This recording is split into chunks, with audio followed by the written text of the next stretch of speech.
What we're going to do today is put in the LUGNA system inside the garage here. Last time we used the caboodle system in our laundry. Let's see if it's any good.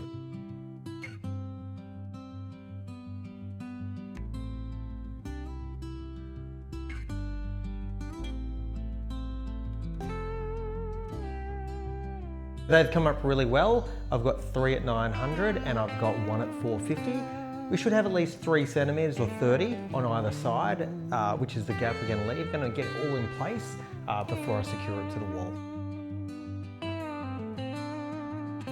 Plumbing coming out of the wall right here. I'm going to turn this cabinet here round. I'm going to measure up and across so I can cut some holes in it so it slides straight in. And that's going to come through into the cabinet.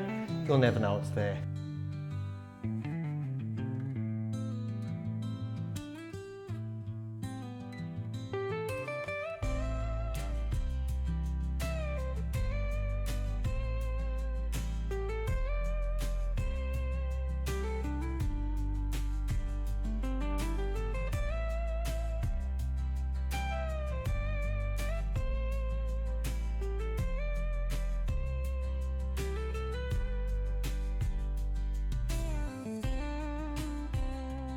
We're almost there. It's looking pretty good.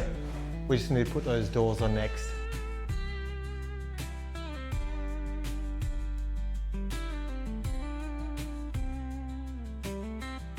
Right, so that's looking pretty good. Just made the final adjustments on the doors and they've come up great. Now, I've got to put the handles on the doors.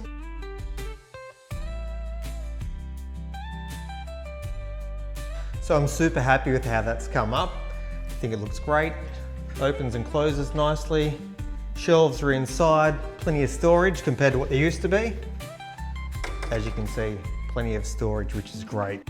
So the LUGNA system from Bunnings, I do recommend it. I think it's a good quality for the price you're paying. It's also really easy to put together. You just need to allow enough time. This has taken a lot longer than I expected, but I think the result was really worth it.